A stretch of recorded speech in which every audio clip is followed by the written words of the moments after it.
out in 90 and there's nothing wrong with them, but they were deployed, or, all of a sudden, they're turned 50 and they start having health problems.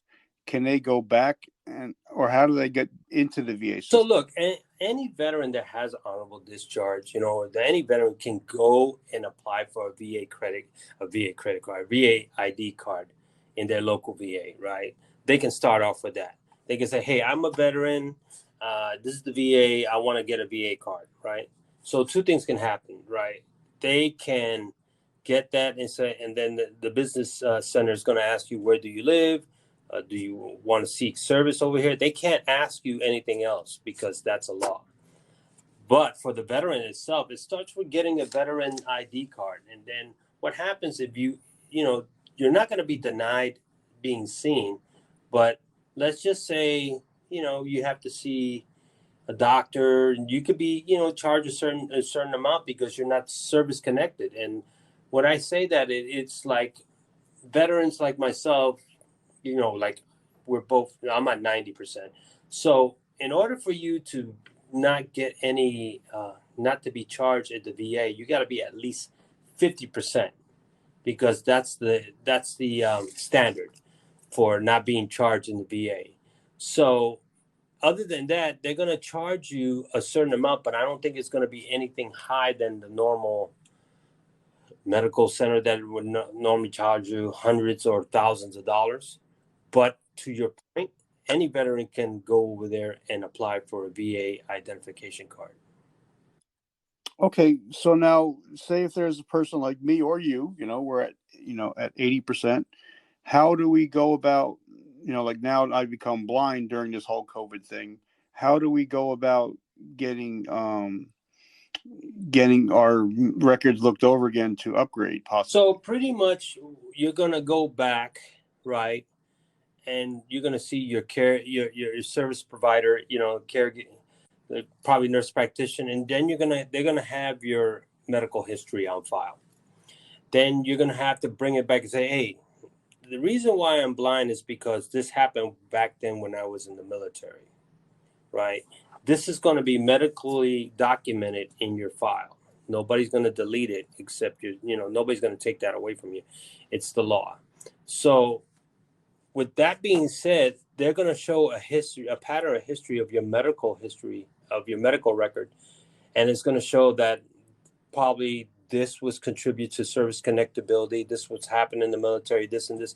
And these are things that can lead up to 100% disabled or unemployable. Let me share a story with you, right? I had a buddy of mine who was deployed. He was in the Army National Guard, right? And he fell off a deuce and a half, landed on his head, right? He worked here in the VA, and we met and we became friends.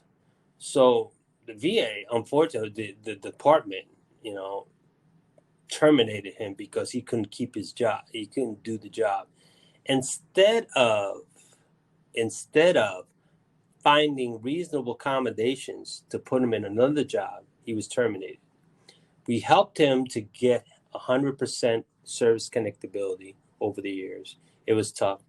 And his wife got a stipend for being a caregiver, and now he's unemployable because he started going to the VA and explained that I had TBI, right? And he had to go through all this process. Now he's totally unemployable, but he's been still using his medical care through the VA. And it started from that particular incident.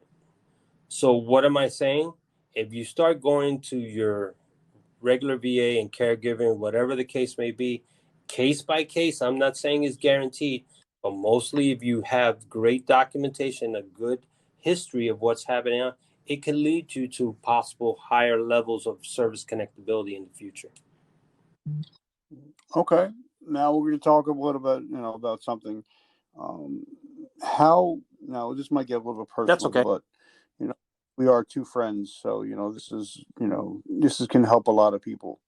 How did you get over the anger issues? What did you do to start getting help for anger issues? Because I know a lot of guys like myself had anger issues, and until I dealt with them, It was eating me up inside. So, how did you help with your anger Let issues? me put it to you this way, Richard. You never get over your anger issues. What you learn is how to cope with it.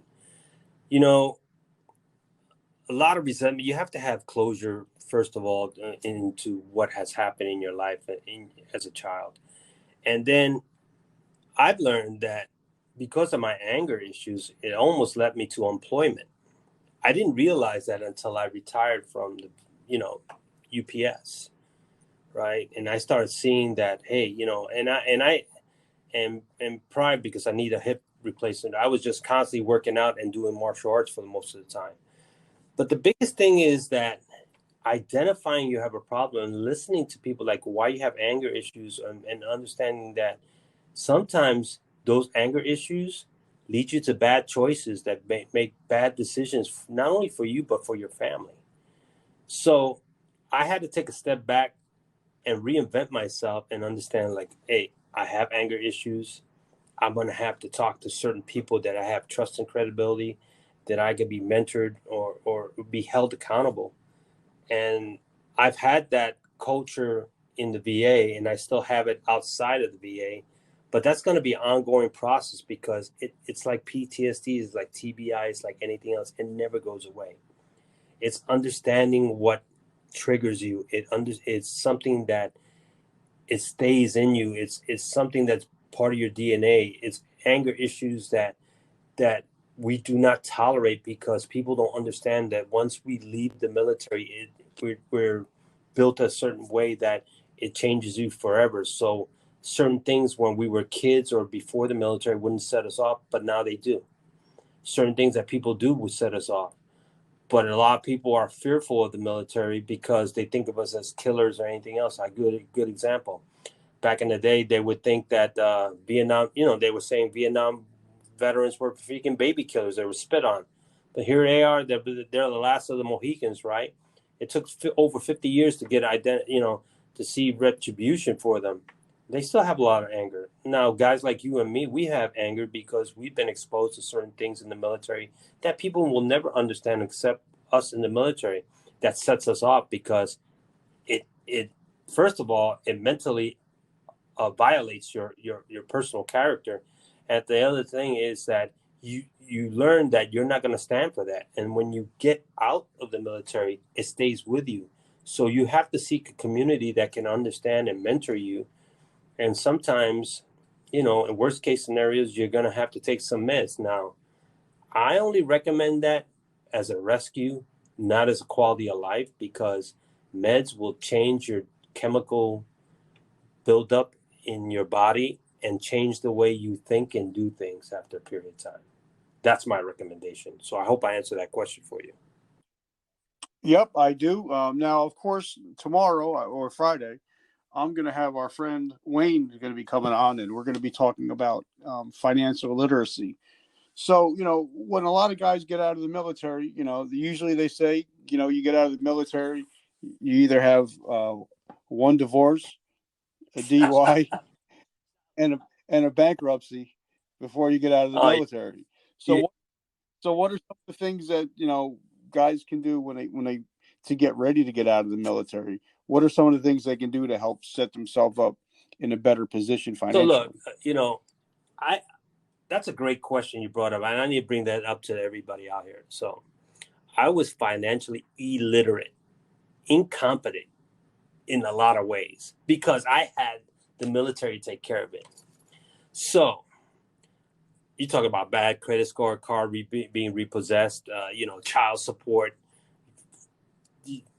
bills, electricity turned off. That happened to me my first 5 years in the Marine Corps, out of the Marine Corps. So to your point, right? Be around people now that are financially literate that can really want to help you. Here's the biggest agency that I can recommend right off the bat, and Wayne's going to be talking about that tomorrow. So there's a lot of insurance companies, financial industries that can help you do things, and people will feel fearful because financials, having a conversation when it comes to finance is a very awkward, touchy situation. it turns people off. It